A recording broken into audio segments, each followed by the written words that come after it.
Patriote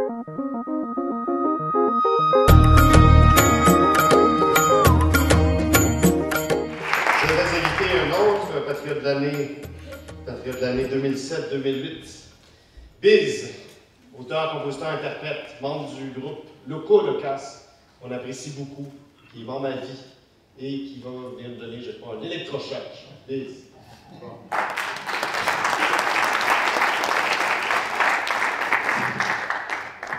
Bonjour tout le monde. Alors, c'est en tant que membre à vie que je vais m'adresser à vous. Pour le meilleur et pour le pire, vous m'aurez dans les jambes jusqu'à la fin de mon existence. Et c'est à ce titre donc que je viens vous parler, et à ce titre que vous méritez ma franchise. On a vu dans le cahier des participants un sondage aux membres qui avait été adressé et qui disait que, grosso modo, environ 40% des membres disaient qu'il fallait privilégier, il fallait que la société privilégie la défense du français, une vingtaine de pourcents devaient privilégier l'indépendance du Québec et 7% l'histoire. Alors, concernant évidemment la défense du français et l'indépendance du Québec, je suis complètement d'accord avec ces positions-là. Cependant, on est obligé de faire des constats, particulièrement chez les jeunes en ce moment au Québec. Ce ne sont pas des thématiques qui sont très populaires. Et on se demande comment rajeunir la société Saint-Jean-Baptiste. Donc, on a un défi de rajeunir la société avec des positions qui ne rallient pas a priori la jeunesse. Donc, c'est là un défi, un vrai défi. Et ce qu'on a pu dire, ce qu'on dit des jeunes, c'est qu'ils ne s'intéressent pas à l'indépendance.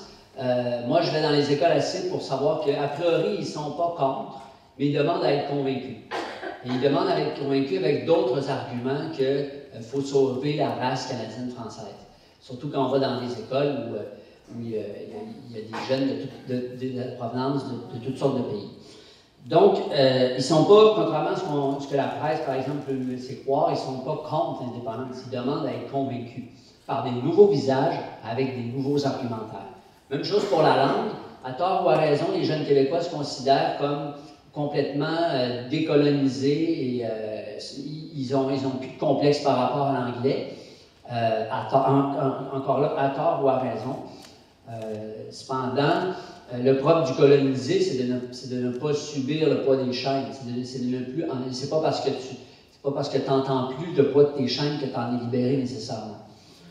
Et ça me rappelle, ils se disent tous dans les sondages qu'ils sont fiers d'être francophones, mais ils le disent en disant « Hey dude, man, moi je n'ai pas au francophone. » C'est comme Fernand Dumont, qui est un grand sociologue du Québec, racontait à un moment donné qu'il était allé dans l'Ouest canadien pour des travaux de recherche. Et il est allé dans une église parce qu'il était croyant. Il y avait une messe catholique qui était présentée par un prêtre francophone.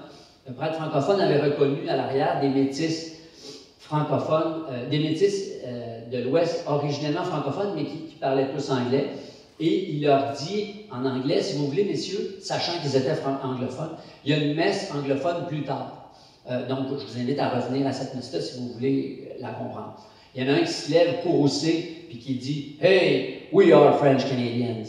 Donc, Fernand Dumont, à partir de ça, élabore le fait que ces gens-là n'avaient plus le bagage qu'il fallait pour exprimer leurs conditions. Donc, ils se considéraient encore Canadiens français, mais ils n'étaient plus capables de l'être. Donc, je ne dis pas qu'on est rendu là avec la jeunesse québécoise, mais on est dans une logique où la grenouille nage tranquillement dans son chaudron et se complaît parce que l'eau devient de plus en plus tiède et confortable. Nous qui sommes à l'extérieur du chaudron, on a le goût de lui dire « La grande, le rond est à ail ». Et inévitablement, la tiédeur va passer à l'ébullition. Et c'est un grand défi, je le dis, je n'ai pas de recette ce matin, c'est un grand défi pour nous. Par contre, comment on va pouvoir faire? Ce qui est drôle, c'est que moi, je regardais ça ce matin, puis je me disais, moi, si je passerais justement par l'histoire pour asseoir la lutte de l'indépendance et le combat pour le français. Parce que, pour moi, c'est la base. Je veux dire, tu ne peux pas convaincre ni les nouveaux arrivants, ni même des Québécois qui sont dépossédés de leur propre histoire, que c'est pertinent encore de parler français en Amérique, puis que c'est pertinent d'avoir un combat pour l'indépendance nationale, alors que ce combat-là a eu lieu, les luttes de décolonisation, elles ont eu lieu en Afrique au 19e siècle, elles ont eu lieu en Amérique du Sud, tous avec succès. Et selon que des gens réussissent ou non la révolution, on les appelle des héros et on leur fait des statuts, ou on les traite de terroristes et on les pend.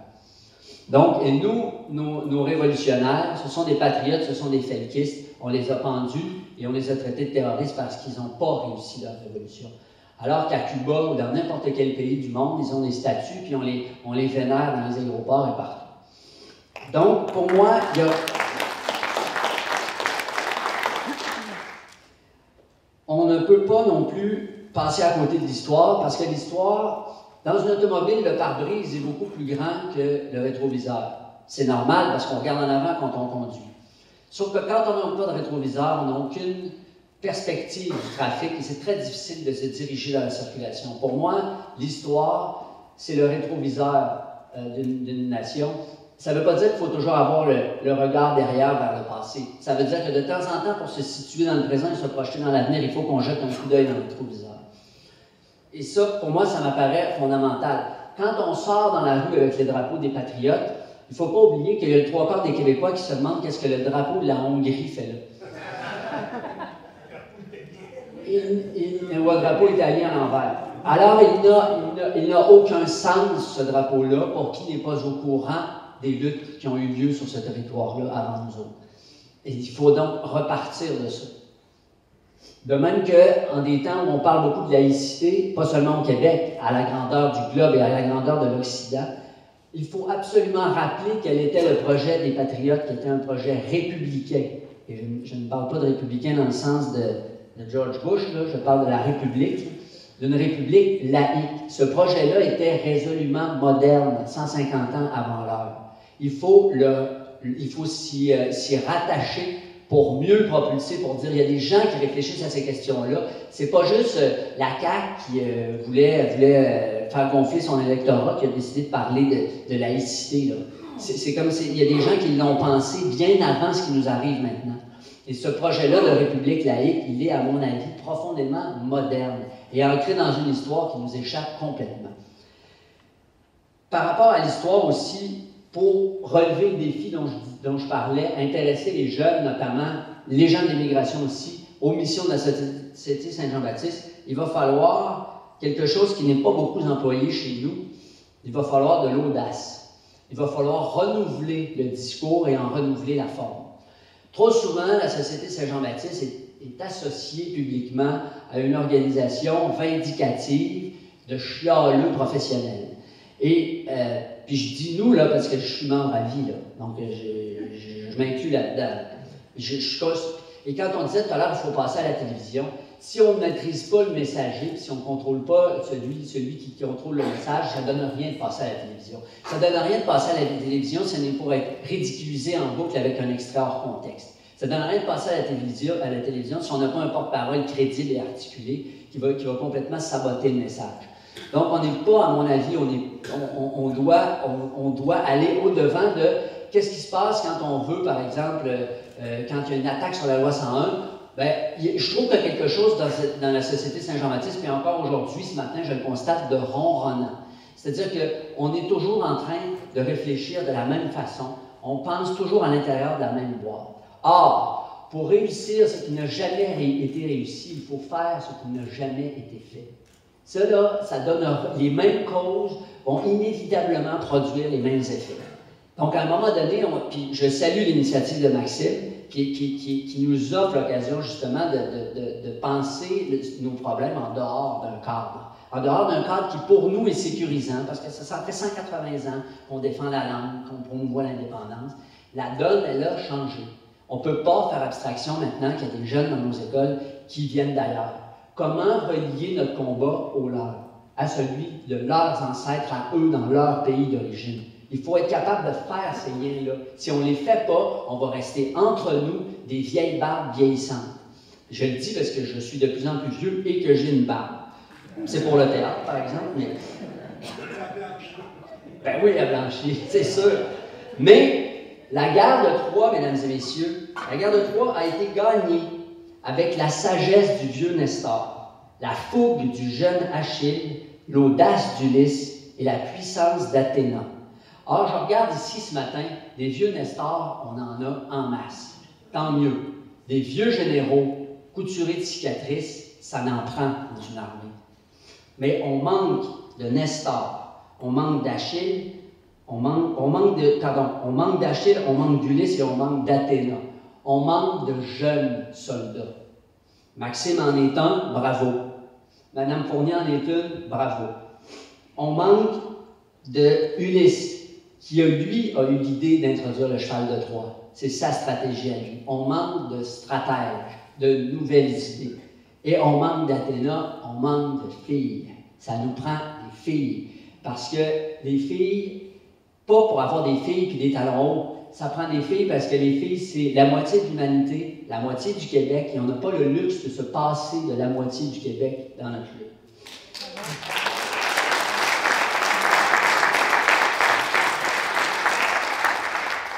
Je parlais d'audace, je vais vous donner des exemples de stratégies que je considère audacieuses. On l'a abordé brièvement tout à l'heure. Lorsqu'il est venu le temps de célébrer la conquête des plaines d'Abraham, il y a des gens, dont j'étais, qui ont eu l'idée d'un moulin à parole. Je ne sais pas si vous avez en entendu parler. Il s'agissait de commémorer l'histoire du Québec pendant 24 heures en lisant des textes sans interruption sur notre histoire. Et ça, c'était pas parce que j'y étais, mais c'était quelque chose que je considérais comme audacieux et comme inédit. Et comme par hasard, Vox a capté cet événement-là. Vox diffuse des parties de hockey junior majeur. Ils ont, avec les reprises, tapé leur plus haute cote d'écoute de l'histoire. Ils ont tapé le million de spectateurs devant le hockey, ce qui est exceptionnel au Québec. Et donc, à partir d'un événement audacieux, on a marqué l'histoire. On s'est questionné sur est-ce qu'il fallait ou non lire le manifeste du FLQ. On a retracé des éditoriaux dans le National Post qui disaient oui, il faut absolument lire ça. Et André Pratt s'est fendu d'un éditorial qui disait non, il ne faut pas parler du manifeste du FLQ.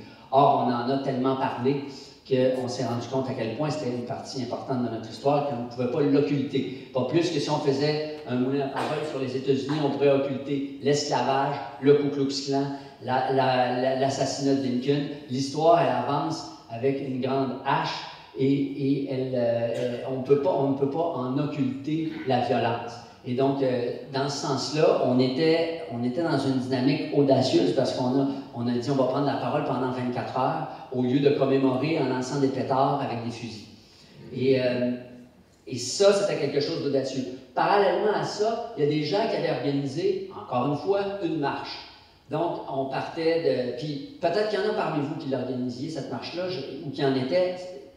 Moi, je ne le juge pas, je le constate. Cette marche-là avait pour but de se rendre sur les plaines d'Abraham au moment même où on terminait, ou à peu près, le moulin à parole. Et là, donc, nous, ça faisait 24 heures ou presque qu'on était en train de se parler avec des textes historiques. Et là, tout à coup, on entend un vacarme avec des tambours et des cris et des drapeaux, une multitude de drapeaux qui arrivent sur le site en très tapageur. Et là, il y a quelqu'un de notre organisation qui est allé leur dire « Silence, intégrez-vous si vous voulez, mais comprenez dans quoi vous êtes. On n'est pas dans une dynamique tapageuse, on est dans une dynamique de recueillement, de paroles et de réflexion. » Et pour moi, cette marche-là symbolisait tout ce qui ne fonctionne pas dans notre combat, c'est-à-dire, on dirait que dès qu'on a un problème, on fait une marche, puis on arrive avec des drapeaux. Or, il y a trop de drapeaux, puis pas assez de monde dans nos actions.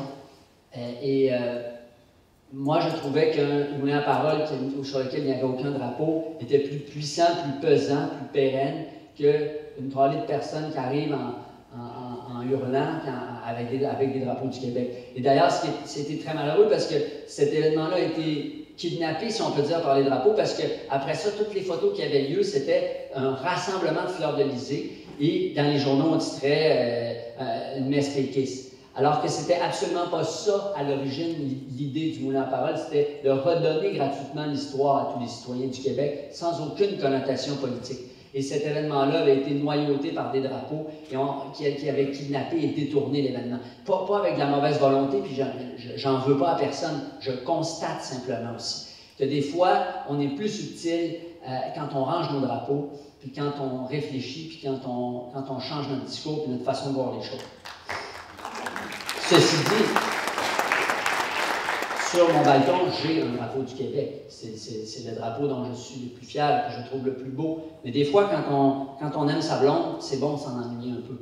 On en retrouve la vraie essence.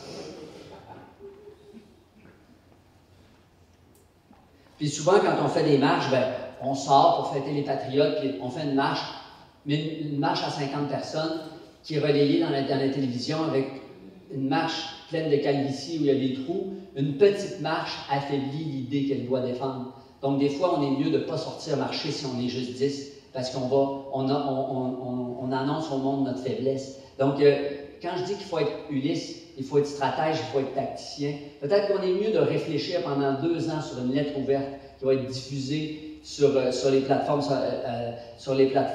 sur Twitter, sur Facebook, mais une lettre qui va véritablement provoquer quelque chose et qui va être diffusée par tout le monde, plutôt qu'une sempiternelle marche. Puis là, vous avez l'impression que je focus sur les marches, mais c'est juste pour vous donner un exemple de repenser nos stratégies. Vous remarquerez bien que je ne dis pas vos stratégies, je dis nos stratégies, parce qu'encore une fois, dans tout ce que je vous dis, je m'inclus là-dedans. À mon avis, une autre chose aussi qui est salvatrice pour notre organisation et notre mouvement, c'est de repenser sa diversité et ses assises et ses attaches avec d'autres choses que le « entre nous ». Je trouve que ce matin, on est un peu trop entre nous. Puis, tous ceux qui êtes là, merci d'être là, c'est correct que vous soyez là, mais c'est pas normal qu'on soit seulement nous dans une organisation aussi grande puis qui promeut des causes aussi importantes. Donc, il faut absolument remailler et repenser notre rapport à la diversité. Puis je ne parle pas juste de diversité pour faire des belles photos, je parle de diversité pour venir oxygéner notre cerveau. Monsieur Laplante en a parlé tout à l'heure, nos liens avec les francophones, moi je les appellerais continentaux, on n'a pas le luxe de se passer de nos alliés. Il faut passer par-dessus la question de l'indépendance. Moi, les francophones qu'on appelle hors Québec, que j'aime pas du tout parce que pour eux autres, on est des francophones hors Acadie. Donc on est tous en dehors de quelque chose, mais les francophones américains, on a un combat qui est beaucoup plus... la francophonie américaine ne sera pas jamais plus forte que la francophonie québécoise. Et on dit souvent, les francophones disent que le Québec doit les aider, c'est tout à fait vrai, c'est l'argent du Québec, les pressions juridiques du Québec qui ont sauvé l'hôpital Montfort, et ça c'est une grande fierté. Et vice-versa, on doit aussi dire aux francophones hors Québec qu'on a besoin d'eux autres. Quand on affaiblit la loi 101, ils doivent aussi se lever. Donc, on n'est pas dans un rapport de « on vous aide, puis vous êtes gentil, puis vous êtes beau dans votre coin », on est dans un rapport fraternel. On a besoin de vous autant que vous avez besoin de nous. C'est un combat qui est continental et qui remonte encore une fois de façon historique. Ce continent-là, il a été exploré et il a été marché et nommé par des francophones. Il nous appartient. L'Amérique nous appartient historiquement et encore aujourd'hui, c'est le cas. Donc, cette diversité-là, on doit sortir. Quand je dis qu'il faut sortir du cadre, il faut en sortir aussi. Vous l'avez bien dit tout à l'heure. On doit aussi se faire des liens et se rallier avec des minorités indépendantistes. Les Écossais, les Catalans, les Basques, les Kurdes. Il y a plein de gens au Québec, et pas seulement au Québec, hein, qui comprennent notre combat. Et moi, un vieux Kurde de Toronto qui dit « Québec should be independent » a beaucoup plus de valeur que « Vive le Québec libre » par une vieille barbe avec un drapeau. Parce que vous comprenez que cet argumentaire-là, on l'a entendu ad nauseam. Le radotage souverainiste traditionnel, moi, je change de poste quand je l'entends. Alors imaginez quelqu'un qui n'est pas convaincu. Je veux dire, on a beau dire qu'il faut convaincre les gens. Et je veux dire, si tu convaincs encore avec... Ça devient de la schizophrénie, ça devient... Les gens, on a beau... Tu ne les convaincras pas s'ils changent de poste quand ils t'écoutent. Donc, pour moi, il faut ce message-là, le faire relayer par des gens qui l'appuient, quitte à ce qu'ils le disent en anglais, parce que quand s'ils s'intéressent à notre lutte nationale, à un moment donné, il va comprendre qu'il va falloir qu'il embarque en français dedans. Mais pour l'instant, je trouve qu'un Québec should be independent a énormément de valeur quand il est porté par quelqu'un d'autre, de Toronto, par exemple. Il y a une initiative qui avait été faite par la Société Saint-Jean-Baptiste que j'avais trouvé extrêmement profitable, qui était le rapprochement avec la communauté haïtienne autour des fêtes de Toussaint Louverture. Toussaint Louverture, qui était un contemporain de Papineau, qui a participé à l'émancipation des Haïtiens. C'est un général qui a gagné, contrairement à Papineau, qui a gagné sa révolution. C'est le libérateur des Haïtiens. Et on avait organisé des événements pour célébrer ces deux libérateurs de peuple qui étaient Toussaint Louverture et Louis-Joseph Papineau. Et on avait autant à apprendre de l'ouverture que les autres avaient à apprendre de Papineau. Et l'ouverture, elle était là, justement, dans un partage culturel, mutuel, enrichissant. Pas seulement dans une dynamique non plus paternaliste, mais fraternelle. Ça, je pense que c'est extrêmement porteur et qu'on aurait avantage à faire ça, à aller célébrer la fête des Kurdes à Toronto. Pourquoi pas? Si c'est pour nous soutenir politiquement après, entretenir des liens diplomatiques, il n'y a pas de limite. Il faut juste sortir, ils ne parlent pas français, donc on les met de côté. Il faut aussi choisir ses combats.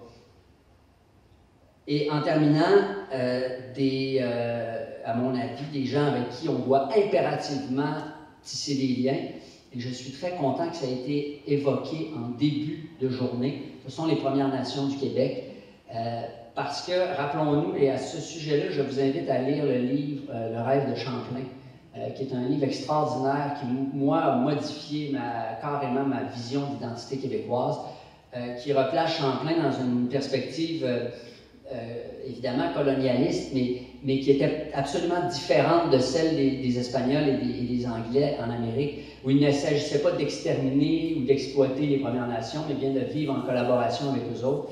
Et il a dit en 1642 à un chef Innu à Trois-Rivières, « Nos fils marieront vos filles et nous formerons un nouveau peuple. » Ça, c'est la base des relations franco-indiennes sur le continent nord-américain. Et cette collaboration-là a mené au peuple métis, qui a été exterminé par les fédéraux, a mené aussi à la Grande Paix de 1701. Et c'est à partir de la conquête anglaise que les conquérants ont divisé les francophones et les Amérindiens. Il faut revenir absolument à cette alliance-là qui est indispensable parce qu'eux aussi, ils ont des griefs avec le gouvernement fédéral. Eux aussi, ils ne sont pas satisfaits de leur système politique sur leur territoire. Les 11 nations du Québec, plus la nation québécoise, qui va négocier avec Ottawa, on est pas mal plus fort à 12 contre 1 qu'à 1 contre 1. Et je crois qu'il est absolument nécessaire. Le film L'Empreinte de Roy Dupuis en fait l'éloge. Nous avons tous en nous une part amérindienne, que ce soit au niveau biologique ou identitaire. Moi-même, j'ai découvert que j'avais du sang Innu récemment dans mon arbre généalogique. Tous les Québécois sont des métis et nous aurons avantage à tirer. Les Amérindiens forment 1% du Québec, alors ce n'est pas un poids politique à proprement parler, mais c'est un poids diplomatique d'une force inestimable. Et ce rapprochement avec les Premières Nations nous permettra de mieux connecter sur notre identité à nous et de mieux l'assumer avec ceux qui viennent nous rejoindre, puis avec ceux qui étaient déjà là avant nous. Merci beaucoup. Bonne journée.